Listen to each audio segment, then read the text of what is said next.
Buenas noches. Otra vez con nuestras acostumbradas enseñanzas bíblicas en nuestro altar familiar. En esta oportunidad vamos a hablar acerca de la honra, continuando con la serie. Y tendremos como tema en la honra la obediencia y el amor. No vamos a ahondar mucho acerca de la obediencia, ya que este punto se tocó días atrás y justamente en este día fue publicado. Lo pueden encontrar en nuestro canal de YouTube. Entonces, hablaré acerca, como en la vez pasada hablamos acerca de este tema. Dijimos que la obediencia es la acción de acatar la voluntad o la orden de la persona que manda u ordena. También dijimos que la obediencia es un acto de amor. Lo vimos en Juan 14. Y en lo que respecta a Dios, adicional a esto, es un acto de fe. También lo vimos en Santiago capítulo 2. Hablamos también que la obediencia trae bendición y que la desobediencia trae malas consecuencias. Eso lo vimos en Deuteronomio 28. La bendición y la maldición de la obediencia. O sea, la bendición de la obediencia y la maldición de la desobediencia. Eso lo vimos en Deuteronomio capítulo número 28. Hablamos en inicio de esta serie acerca de la honra y dijimos que en la cultura hebrea, que es la descendencia de Abraham, se enseñó por medio del Señor que se honran a los ancianos, a los maestros, a los padres, que la honra es algo honorífico para las personas. Y Jesucristo viene de la raíz hebrea a través de los israelitas. Y Jesús siempre caminó con honra al Padre de la gloria, al Dios Todopoderoso. Siempre lo honró con su obediencia, con su amor y llevando en alto su nombre. Se honra a las personas con la gratitud, con el respeto o la reverencia. Se honra con tu amor y con tu obediencia. Se honra con tu tiempo, con tu dignidad, con tu ofrenda. Entonces, hablamos ya posteriormente acerca de la gratitud. El ser agradecido te abre puertas. Hablamos también acerca de el respeto o reverencia. Todo lo que respeta viene a tu vida, se glorifica, se magnifica en tu vida cuando abrimos esa puerta del respeto. Hace pocos días vi en Instagram, veía un post que publicaron acerca de unos japoneses que decían que que los maestros eran los únicos que no se postraban delante del emperador. El emperador viene siendo la figura de un rey o del monarca de esa nación. Y dice que ellos no se postran porque los reyes necesitan de los maestros. Entonces, quiere decir que de alguna forma estos maestros están por encima del emperador, porque son quienes los enseñan. Quiere decir que el que te enseña está siempre por encima de ti, aunque tú tengas el rango o el cargo de lo que sea en tu vida. El maestro siempre va a estar por encima. Y Jesucristo bien lo dijo. Ustedes me llaman a mí Señor, me llaman maestro, y bien lo dicen, porque lo soy. Soy el mayor que ustedes, pero yo he venido a servirle. Y Dios honraba, también Jesús honró a sus discípulos con el servicio. Pero en esta oportunidad estamos hablando acerca de la obediencia y el amor, o sea, como honra, en modo honra. Nosotros honramos, en el caso de nosotros cuando estamos en condición de hijos, honramos a nuestros padres cuando somos obedientes, así no sea el 100%, pero cuando el mayor porcentaje de tu obediencia hacia tus padres es reflejada en tus acciones, allí tú honras a tus padres. Y eso es un acto de amor, como lo dijimos en la vez anterior. La obediencia es un acto de amor. Entonces, siempre aquí en la Biblia enseña mucho acerca de la obediencia, el respeto y la honra hacia los padres, o sea, de los hijos hacia los padres, porque es una forma cultural, es la base de la sociedad. La educación inicia en casa y los padres son los que forman el crecimiento tanto espiritual como natural del ser humano, de los hijos. Cuando una familia es disfuncional, tienden en el 90% de los casos, no soy estadístico, pero yo diría en mi ignorancia que como un 90% de los hogares disfuncionales, los hijos tienden a ser fracasados, perdedores, pobres, terminan presos, porque la familia es la base. Hay disfunción, aún en separaciones de padres, aún incluso cuando están juntos, puede haber disfunción. Entonces, eso es importantísimo. Y esto es un área que el enemigo se ha encargado, se ha ensañado totalmente contra la familia. De hecho, en el Antiguo Testamento, antes de la llegada de Cristo, había mucho desorden en los hogares, en las familias. Porque a veces los hombres tenían 7 esposas y 15 concubinas, porque el hombre tenía mucho dinero. Entonces se enamoraba de una muchacha y la quería tener como concubina, otra le daba el honor de ser esposa, pero eso era una familia, y eran familias numerosas, y todos vivían en una misma casa o en un mismo terreno. En aquel entonces, las riquezas de ellos se daban por el ganado y por la cantidad de tierras que ellos cultivaban o tenían. Entonces, ¿qué sucede? Jesucristo vino como a poner orden en el desorden. Él vino a formar las bases, a establecer un diseño, un patrón que viene desde el inicio. Y eso tú lo ves iniciando Mateo, cuando habla acerca del divorcio, que él dice, en el principio no fue así. En el principio la creación dijo que el hombre y la mujer fueron creados, se juntaban y ellos se separaban de sus padres y se hacían uno solo, una sola carne. Entonces, él habla de ese diseño. Solo un hombre, solo una mujer, un matrimonio. Eclesiastés dice, el cordón de 3 doblez no se rompe fácil. Y ese cordón de 3 doblez viene siendo el esposo, la esposa y Jesucristo en medio. Entonces, es allí donde parte la base de la familia. Cuando los padres enseñan a los hijos lo que es la honra y el honor, estos hijos tienden siempre a ser agradecidos, obedientes, amorosos, disciplinados. No que van a ser perfectos, pueden cometer sus errores y todo eso. Hay ese versículo que dice que amemos en hecho y no solamente, lo estoy buscando, pero no... Amemos con hecho y no con palabras, no solo con con palabras, que debemos amar, que nuestro amor sea... No recuerdo, debo buscarlo por aquí, porque tiene que ver con lo que estabas diciendo hace un rato, de que el amor, o sea, la honra y el amor se debe demostrar también con acciones, no solamente con palabras. Yo puedo acatar algo. Bueno, esta mañana, en mi tiempo extremadamente libre,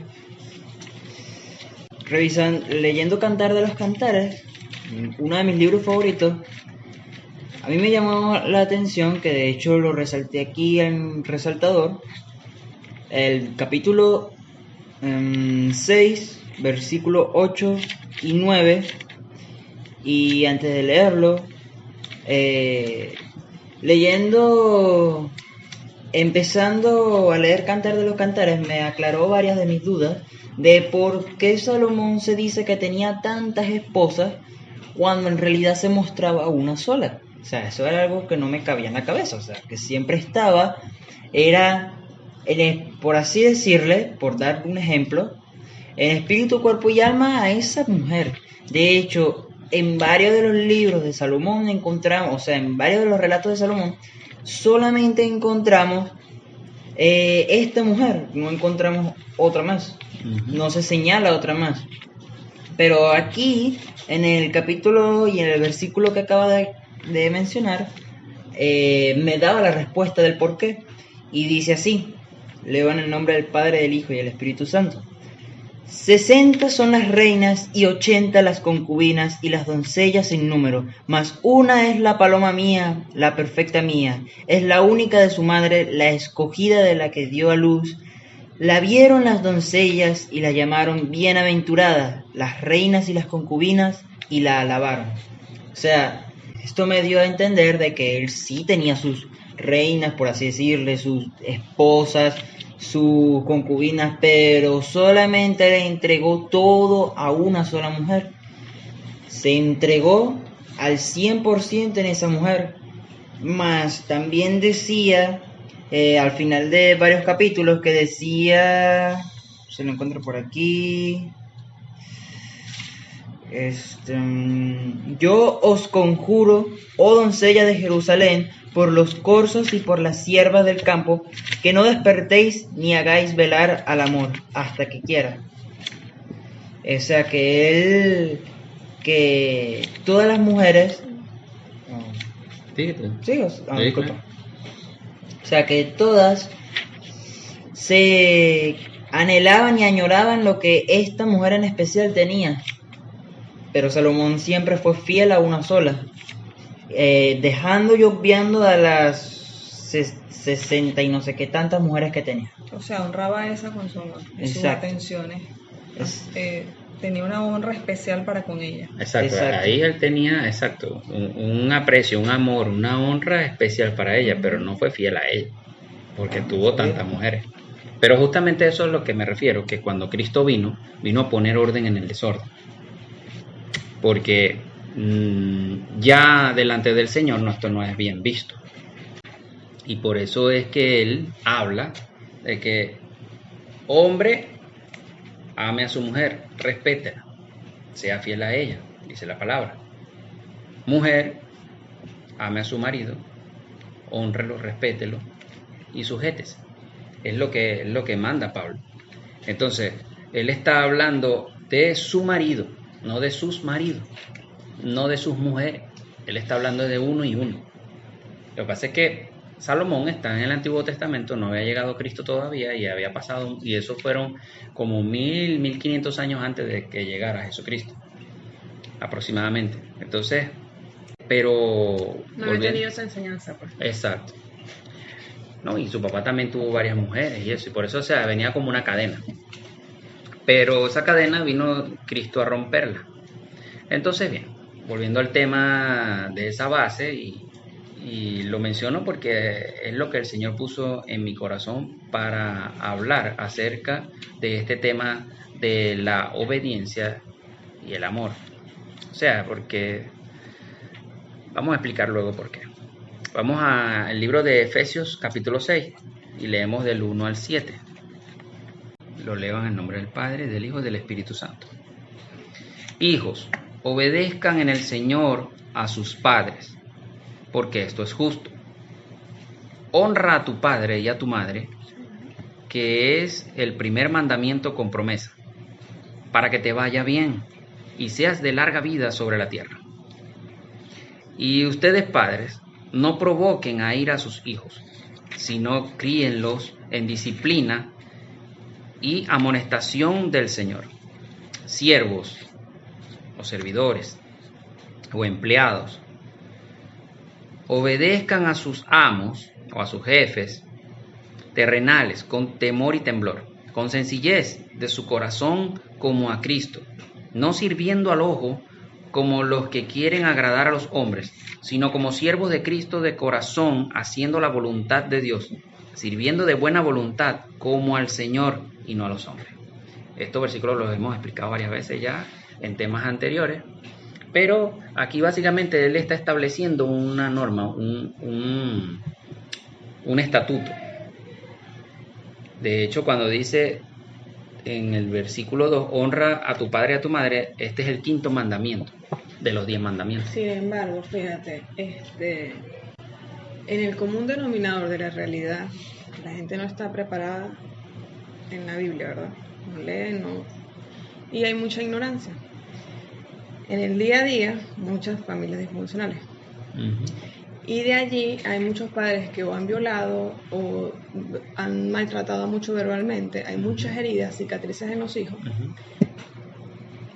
Y yo creo que esa duda va a ser muy recurrente, entonces, para que si la puedes aclarar. ¿Cómo hace la gente para sanar y pasar esa página? Porque a la hora del té, cuando tú vas a hacer una terapia a alguien para que honre y agache la cabeza ante los padres, le cuesta mucho superar ese dolor que llega tan arraigado. Porque lo primero que te dicen es, más o menos, ¿por qué tienes que obedecer o honrar algo o a alguien que te ha hecho tanto daño? Justamente, fíjate, buena pregunta, o buen punto, porque fíjate que, primero, aquí dice, honra a tu padre y a tu madre, no dice honra al padre que está contigo, o honra al buen padre. Aquí habla en términos generales, porque tú saliste de un vástago, y de ese vástago tú debes honrarlo, haya sido bueno o no. Ciertamente, para una mente natural, esto va a ser complejo y difícil, y más aún si tiene traumas como lo que tú estás hablando, ciertamente. Y también, esto es, mira, yo diría que 1 de cada 1000 que van a psiquiátrico, medio salen de esta situación, pueden superar, porque esto es algo espiritual, de lo cual los psiquiatras no llegan, porque ellos son científicos, a menos que sea un psicólogo cristiano, que ellos sí, guiados por el Espíritu Santo, usan las herramientas científicas, pero con el poder, la guía, la fuerza y la autoridad del Espíritu Santo, porque Él es el único que puede llegar tan profundo en el ser humano, al corazón, que es donde nosotros tenemos heridas o cicatrices o manchas. Entonces ahí el Espíritu Santo es el que puede llegar a ese sitio. Y eso lo haces cuando tú recibes a Jesucristo, porque para obtener al Espíritu Santo debes primero creer en que Cristo vino a la cruz, es Hijo de Dios, murió y resucitó. Y entonces, esos traumas no son fáciles de salir. Con psicólogo exacto, con psicólogo simplemente que haz una terapia, te doy pastillas, o haz esto, o tienes que hacer caligrafías para que, o sea, eso puede llegar a un momento tapar lo que está allí. Y de repente, como a la gente le gusta es dejarse ver, dejarse llevar por lo que ve, al echarle tierra, no veo lo que me daña. Pero basta que escarbes un poquito para que eso vuelva, o que crezca como una matica, y en lo que asoma la hojita ya tú estás, ay Dios mío, no. Quiere decir que no fuiste sanado nunca, porque eso es lo que realmente se logra con la psicología: tapar, reprimir.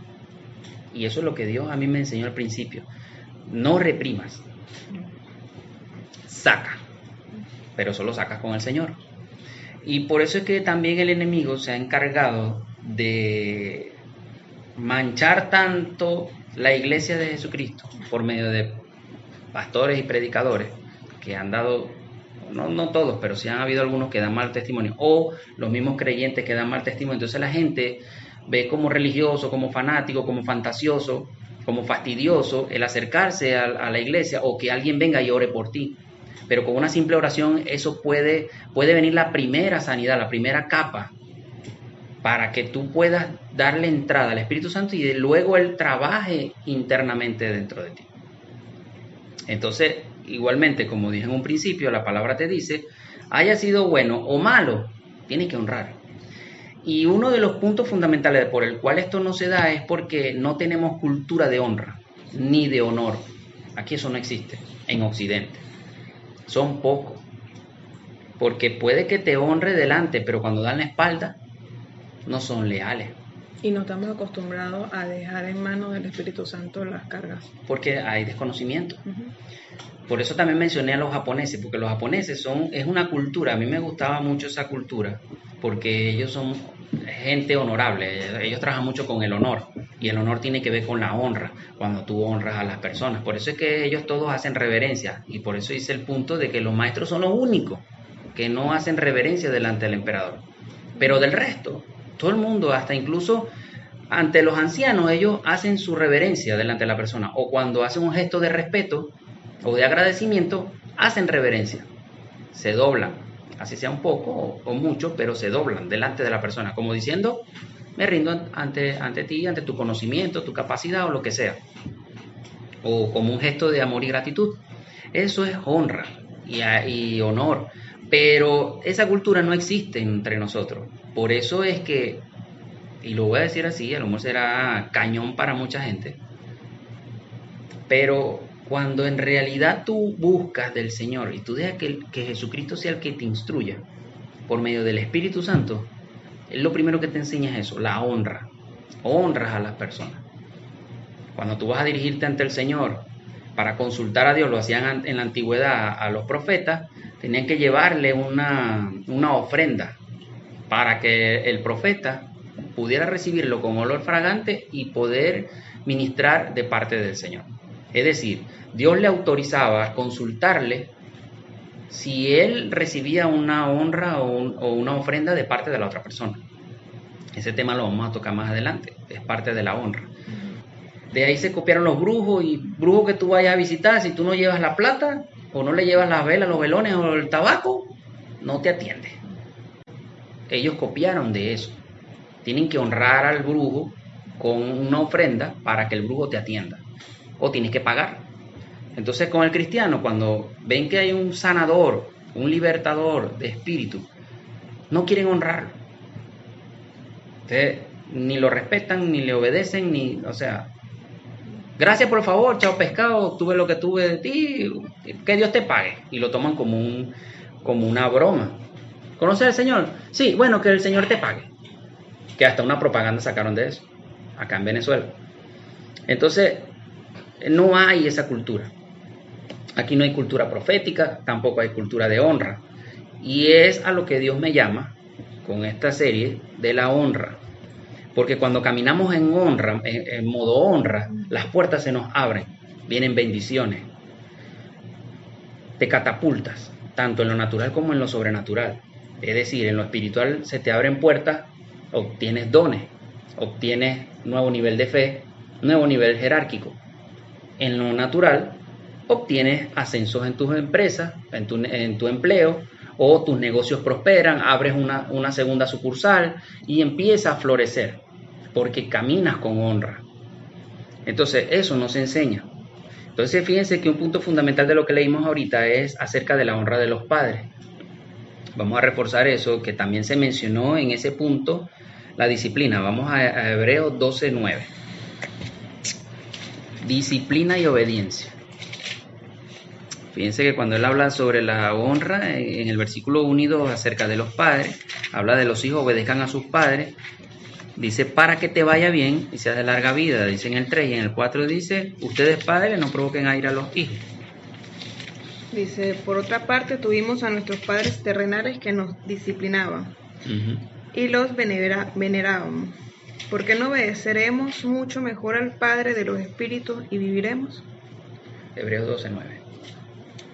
Fíjate, que él está hablando ahí acerca de los padres. Dice, si nosotros en lo natural honramos a nuestros padres, porque él habla de esa forma porque en su cultura hebrea o judía o israelita, ellos trabajan mucho lo que es la honra. Ellos honran mucho a los ancianos, a los maestros, a los padres, como hablamos en un principio.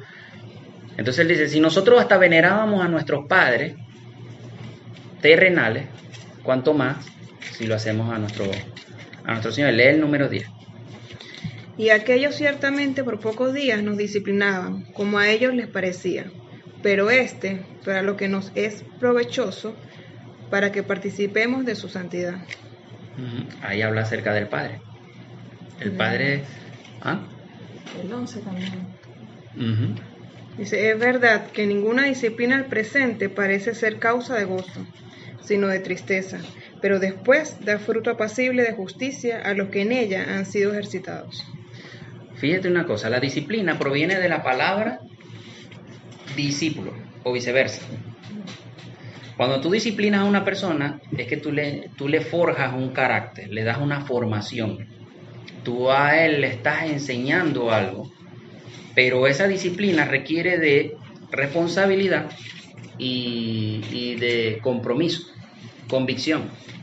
Cuando tú caminas en eso, cuando te enseñan a caminar de esa forma, te disciplinas, Ya tú agarras y dices, bueno, cuando yo veo un anciano, a mi padre, yo tengo que hacer esto, yo tengo que honrar a mi papá con el dinero que yo obtuve, yo le doy, o de las provisiones que obtuve le envié, o si tengo la oportunidad le compro esto o aquello, o lo visito, o los llamo cada 3 días, o cada día, le echo una llamadita para ver cómo está, mira, un saludo.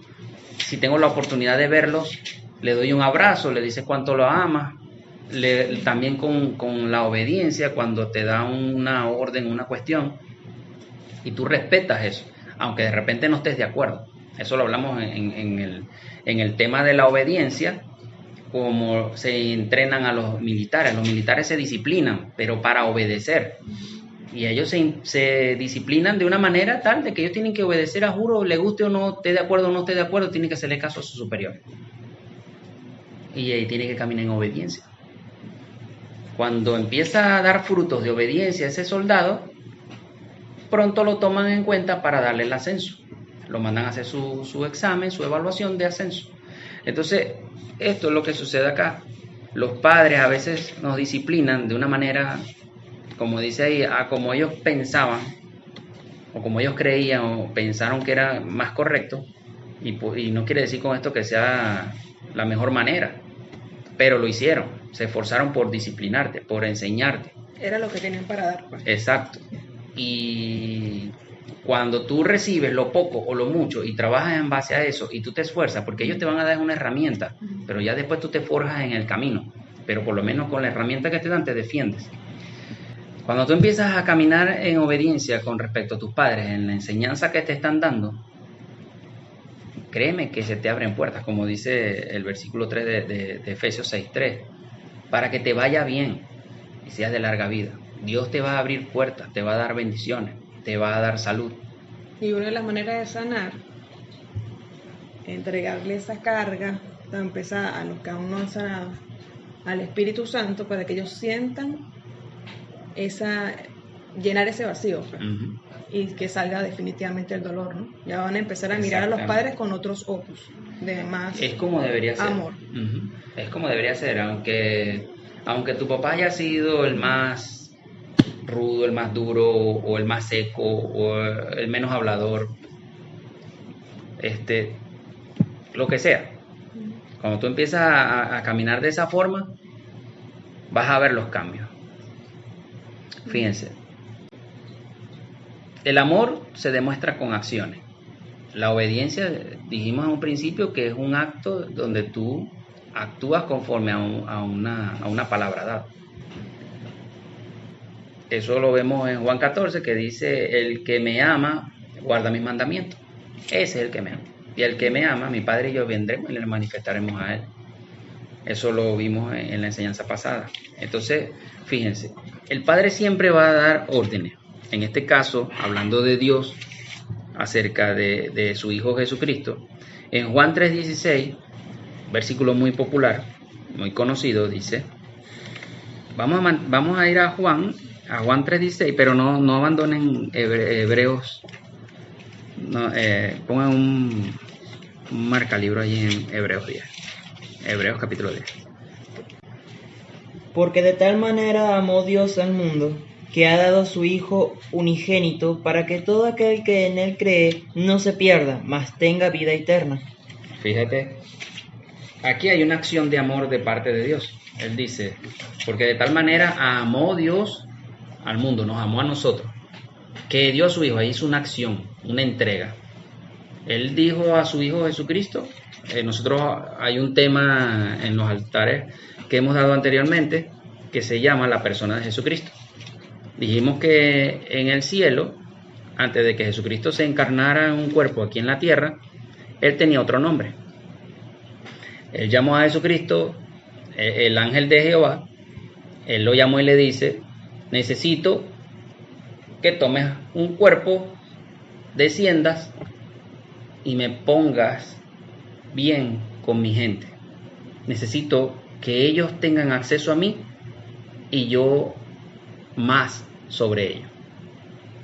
Él está dando una orden allí a Jesús, y Jesús acepta. Y Jesús es muy obediente. Vamos a Hebreos 10.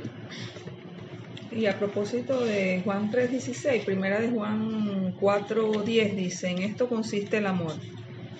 No en que nosotros hayamos amado a Dios, sino en que Él nos amó a nosotros y envió a su Hijo en propiciación por nuestros pecados. O sea, Él dio primero. O sea, el amor consiste En dar. en dar primeramente. Dar el primer paso. Exacto. Eso consiste el amor. Mucha gente comete el error, vamos a hacer un paréntesis acá. Mucha gente comete el error de se casan, nos casamos. Y el error que cometen es que dicen, él o ella me tiene que ser feliz.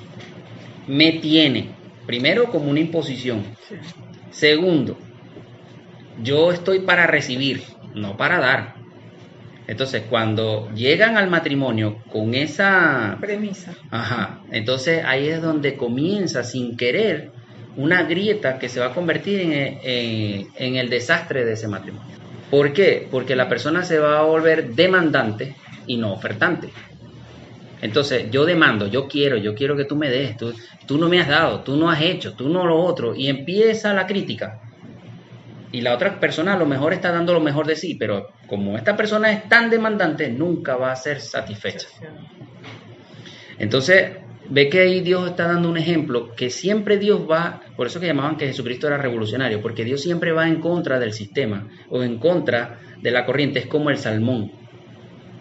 Él fluye, pero cuando llega un momento donde tiene que venir un cambio, una transformación, tiene que venir algo grande a tu vida, tú tienes que nadar contra la corriente. Es decir, Él te va a hacer subir hasta la cima, pero tienes que vencer muchos obstáculos y entre ellas la corriente. Y es que de hecho pasa con la relación padre-hijo, ¿no?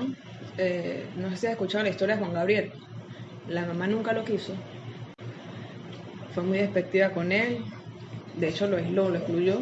Pero aún así, él siempre le dio todo lo mejor que tenía. Y le dedicó canciones y todo. Y prosperó porque siempre la honró. Aún a pesar de ese dolor que él tenía, porque él quería recibir amor. Pero él lo que hizo fue darle amor, pues. No, y ve que a pesar de que él sentía ese deseo. Puede llegar hasta incluso no percibir nunca o recibir nunca la reciprocidad. A él le pasó. Pero tú te vas con la satisfacción. Y tú dirás, bueno, pero es que, ¿y de qué? Si te moriste igualito con las... No, porque el asunto no es que te mueras, sino para dónde te vas. Y más allá de eso es, no tanto como que te mueres, sino cómo te mueres. ¿Qué dejaste? Y ahí tú dejas un legado, porque el que va a quedar con la falta de perdón, porque ya no le va a poder pedir perdón, es la otra persona. Entonces allí Dios refleja en el amor, da, Él dio, pero Él le dio una orden a su hijo. Él no fue que negoció con el hijo, hijo, cónchale, esta gente no me para, esta gente está aquí dura, no sé qué hacer ya con esta gente, ¿qué podemos hacer? ¿Será que tú puedes ir a hacerme el mandado? No, Dios no obra así. Dios respeta tu voluntad, pero una vez que tú le das tu voluntad a Dios, Él dispone de ti, porque Él siempre va a disponer de bien para ti. Pero va a llegar un momento donde Él va a exigir algo de ti. Pero esa exigencia no es para destruirte o para que simplemente Él quiera hacerte pasar un trago amargo, sino que en medio de esa exigencia, cuando tú logras vencerla, Él te promociona, te eleva más de donde estabas, que de por sí siempre con Dios vas a estar elevado, pero Dios siempre busca de elevarte más. Y Cristo, después que Él murió en la cruz, obtuvo el gran galardón de todo el omnipoder y la omnipresencia de su Padre. Él obtuvo eso. Él se volvió un todopoderoso como su papá. Pero, sin embargo, como Él está instruido en la honra y en la obediencia, no eso lo hace a Él querer ser superior a su papá. Siempre su papá va a ser el máximo, el máximo exponente. Pero Él también va a ser el máximo representante de su papá. Qué tremendo, ¿no? Bendito sea el Señor, me lo acaba de dar esa palabra. Y entonces Dios simplemente le dijo, hazlo. Entonces uno agarra a los hijos de uno y le dice, necesito que vaya, pero cónchale, que no sé qué, pero ¿por qué yo? ¿Qué esto? Que estoy cansado, que quiero dormir, que lo otro, el juego. Y uno tiene que estarle diciendo y ordenando, y a veces uno se ve el gruñón porque uno le da la orden impositiva. O, como otros padres, negociando. Anda, hijo, que si lo haces yo te voy a dar. Y ese es el peor error que podemos cometer, porque estamos haciendo a nuestros hijos inseguros. Y aparte de eso, unos hijos que no se mueven si no hay nada de por medio, y así no se mueve Dios. Para el mundo eso quizás funcione, pero para Dios no funciona así. Entonces, Dios, yo te doy mi corazón, si tú me...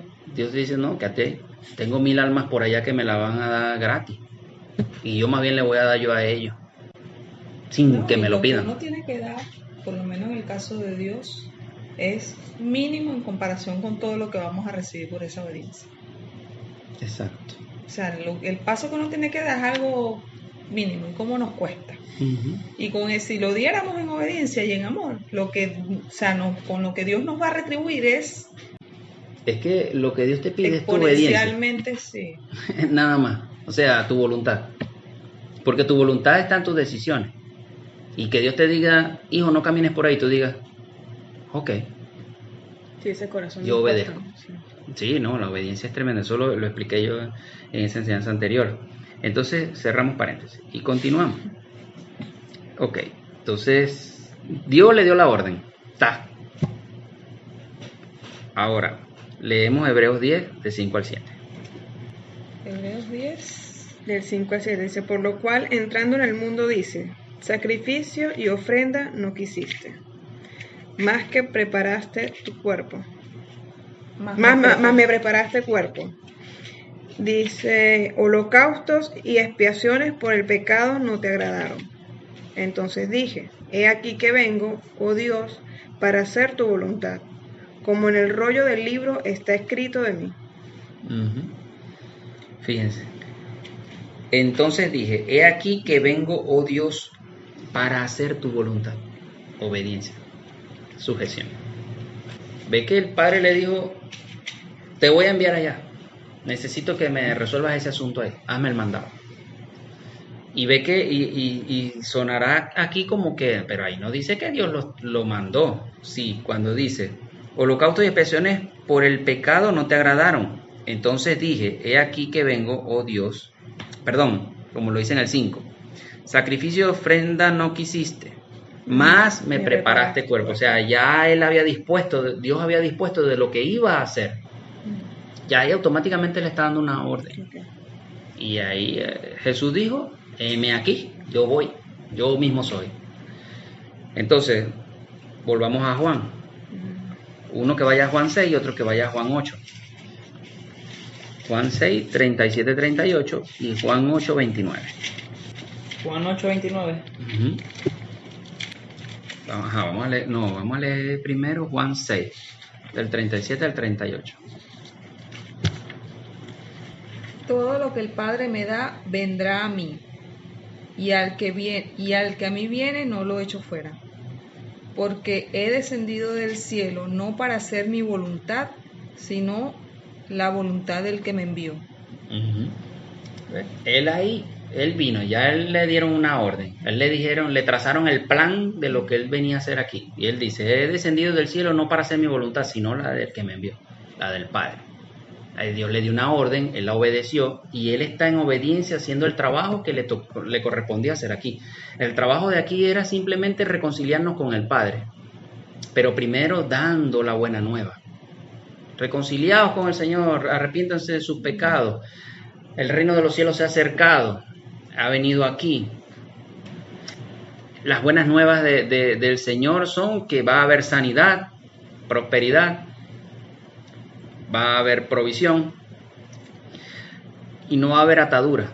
Él viene a libertar, a sacar a los cautivos de la cárcel. El cautivo, el que vive bajo cautiverio del pecado, de los vicios, de ataduras. Él viene a libertar a toda esa gente y él lo hizo, lo demostró. ¿Cómo se lee en los evangelios del Señor?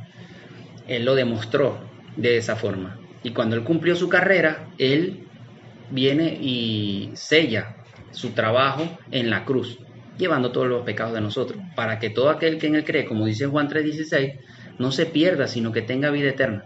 El que cree en Él, en ese sacrificio, en su trabajo, en su labor, en lo que Él vino a hacer aquí.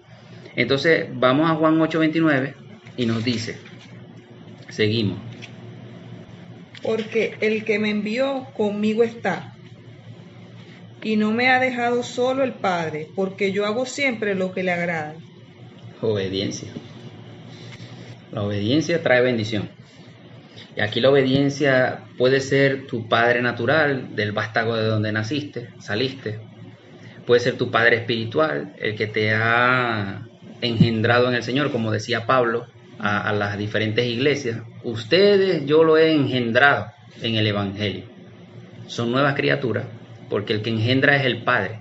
Pero aquí él habla de engendrar en cuanto a la parte del Evangelio. Ajá.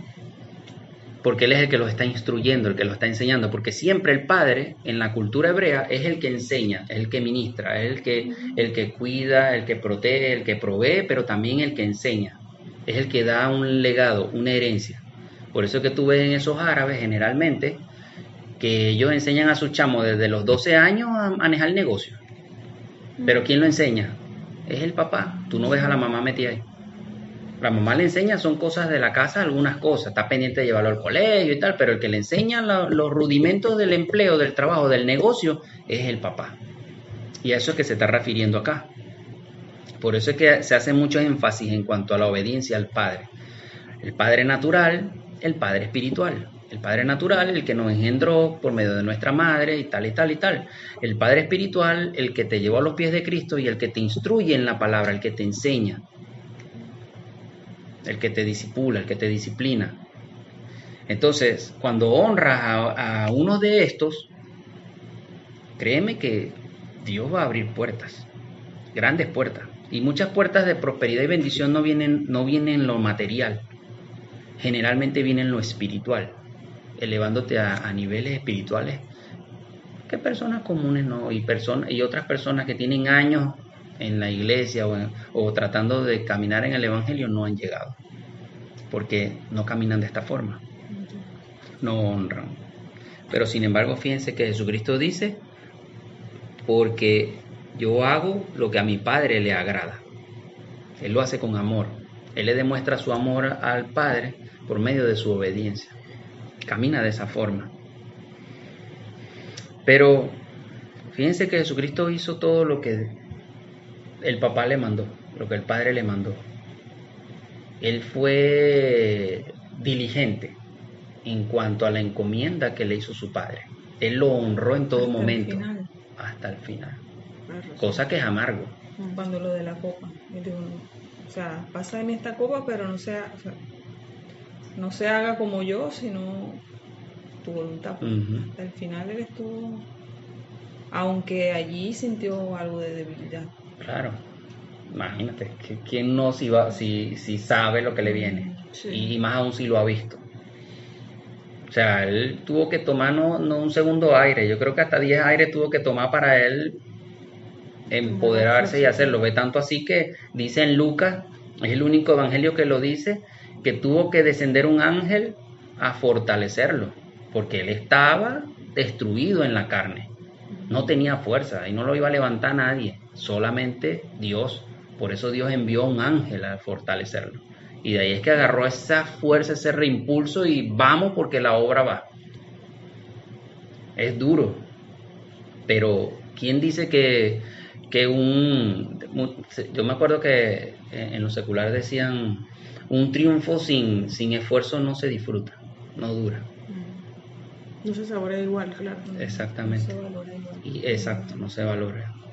Entonces eso es lo que le pasó a Cristo. Y Él lo enseñó antes de llegar a ese punto. Cuando Él llega a la casa de Simón, creo que era el fariseo, donde la mujer se limpió, le lavó los pies con sus lágrimas. Él le dice, ¿quién perdona más? ¿Quién ama más? ¿Al que se le perdona poco o al que se le perdona mucho? Porque él no lo honró en nada de lo que ella sí. Exacto. Le lavó los pies. ¿Y por qué hago colación de ese versículo? Porque ahí se habla sobre el perdón y la honra, pero lo mismo sucede de esa magnitud cuando el sacrificio es alto. Tú valoras más eso. Por eso es que Cuando a ti te regalan un televisor que no te ganaste, que no te... Si se quemó, se quemó.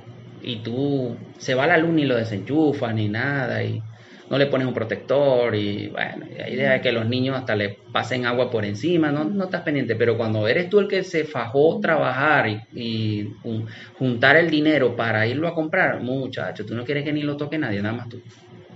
Lo valoras de una manera. Especial. Entonces, cuando tú andas trabajando de esta manera diligentemente, poniendo en alto el nombre de tu padre o de aquel quien te dio la orden, cuando tú estás honrando en la obediencia, demostrando tu amor a esa persona con tu obediencia, siempre va a haber alguien que se levante contra ti, a calumniarte, a decirte cosas. Pero ahí es donde tú demuestras tu lealtad, tu fidelidad y te mantienes firme en la obediencia del Señor. Lo vemos ahí mismo en Juan 8, en los versículos del 48 al 49. Respondieron entonces los judíos y le dijeron: ¿no decimos bien nosotros que tú eres samaritano y que tienes demonios? Respondió Jesús: yo no tengo demonios, antes honro a mi Padre, y vosotros me deshonráis. Pero yo no busco mi gloria, hay quien la busca y juzga. Tremendo, ¿no? Poderoso. Él, ¿qué dice? Ahora sí decimos que eres samaritano y que estás endemoniado, porque Jesús estaba haciendo una obra allí del Señor, y él más bien le preguntaban: ¿por qué me van a ustedes a meter preso a mí ahora? ¿Por qué me buscan de matar? Si yo las obras buenas las hago. Solamente porque yo sané a un enfermo en día de reposo. Y él le dice: demonio tienes, nosotros, ¿quién te quiere matar a ti? Claro, ellos disimulando en su hipocresía. Pero Jesús sabía lo que había en sus corazones, lo que cavilaban en sus corazones, y él le viene y le menciona eso. Pero cuando Jesús empieza a hablarle más a profundidad de las cosas, y es que ellos le dice: ahora sí sabemos que tienes demonios, que tú eres samaritano. Entonces Jesús le dice que Jesús lo llamó hijos del diablo. Exacto. Por eso es que él los llamó hijos del que diablo. eran hijos del diablo, que eran mentirosos. Exactamente. Ahí antes de... En amor. Entonces él dice: yo no tengo demonio, antes honro a mi Padre. Él honró con su obediencia, con su amor, con su respeto, con su tiempo, dedicó el tiempo de su vida a su Padre. Y ustedes me deshonran, dice él.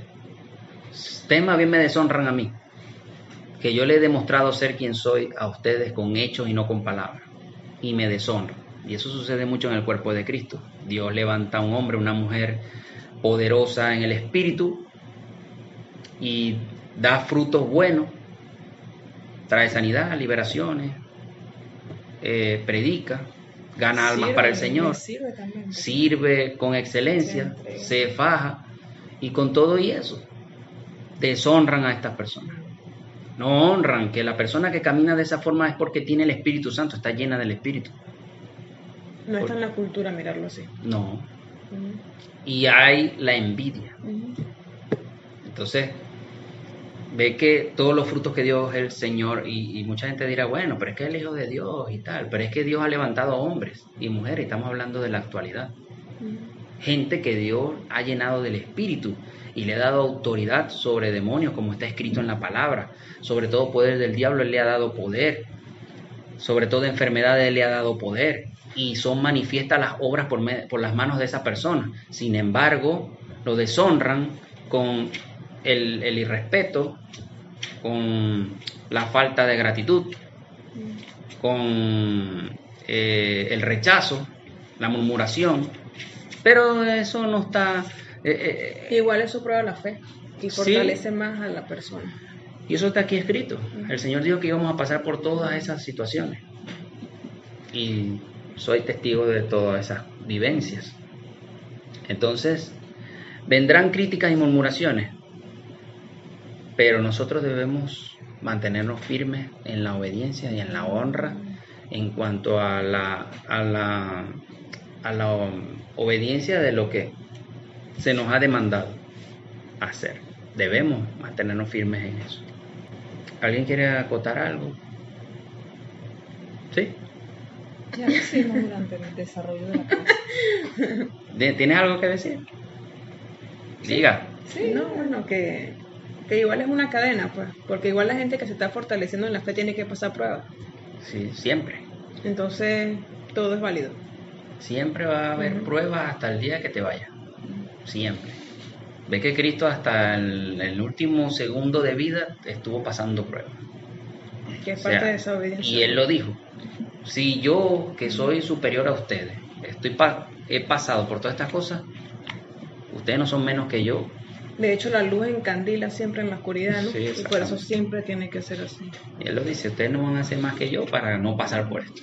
Todo aquel que me sigue va a llevar su cruz. Diga. Bueno, ahí vuelvo y repito como dije ayer, no me vayan a decir comiqueado, XYZ, pero tengo bastante tiempo libre. Hay un juego que es uno de mis favoritos que se llama, bueno, Kingdom Hearts, y una de las frases que él dice en el juego, el muchacho, es que el camino es una luz, es un bombillo que brilla en un cuarto oscuro, que alumbra repletamente, dejando ciertas partes oscuras, pero alumbra con intensidad. Y mientras más uno se acerque hacia la luz, más grande va a ser la sombra que hay detrás. Es lo que deja atrás. El camino es Jesucristo, Él es la luz. Y hace referencia a eso. Cuando dejas una gran estela de sombra atrás de ti, es tu pasado, es lo que queda atrás. No nada más tuyo de tu vida, sino que gente, cosas, acciones que dejas atrás. Porque lo que está delante de ti, siempre, si vas por buen camino, te va a llevar al norte. Y como Él dice, hacia la luz.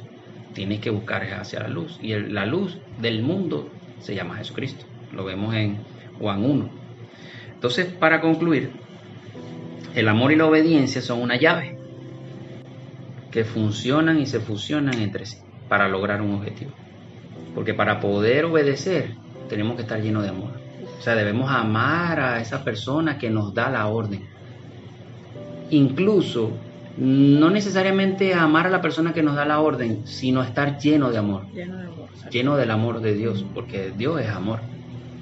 Cuando estamos llenos del amor del Señor, es fácil caminar en obediencia. Porque si nos sujetamos a la persona que vemos, será más fácil sujetarnos a Dios que no vemos. Pero si por el contrario, va a ser difícil. Aunque a veces suele ocurrir extraordinariamente que te sujetes más rápido y fácil a Dios, a alguien que no ves, y que luego te sujetes a alguien que sí ves.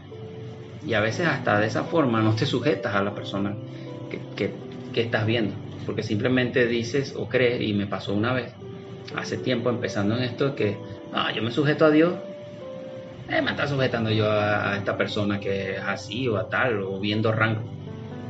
O sea, hablando de rangos espirituales, porque en rangos naturales tenían rangos sobre mí. Pero Dios te enseña que hasta a esas personas debemos sujetarnos.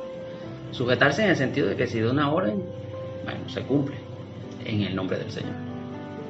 Entonces, espero que esta palabra ha sido de bendición para cada uno de nosotros, y pido al Señor en este momento para que abra el entendimiento de todos y cada uno de los oyentes, sea luz y revelada esta palabra a cada uno y que dé frutos al 100 por 1 en el nombre de Jesús. Amén.